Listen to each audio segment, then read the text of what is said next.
10 essential words for higher marks in English exams, basic to advanced. Number 1. Mitigate.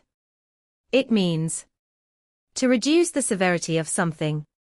Let's look at it in an example. Governments must mitigate the effects of climate change.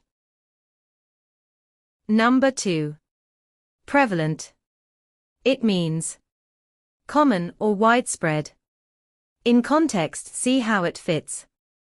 Stress-related illnesses are increasingly prevalent. Number 3. Substantial. It means large or significant. An example sentence for you. There has been a substantial rise in housing prices. Word 4. Compelling. It means very convincing. An example sentence for you. There is compelling evidence to support this claim. Word 5. Inevitable.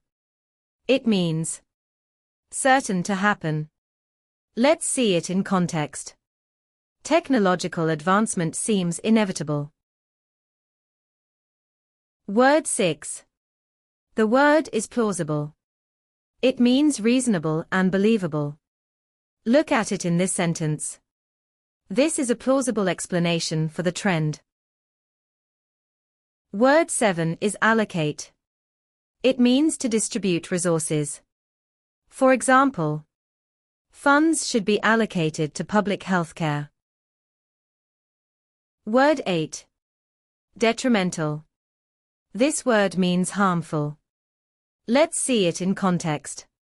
Excessive screen time can be detrimental to children. Our 9th word is sustainable. It means able to continue long term. Now in context. We need sustainable energy solutions.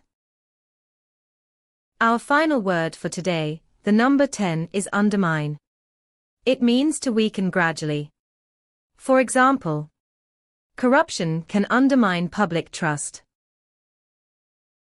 Thank you for watching. Remember, sounding fluent is more important than just using big words.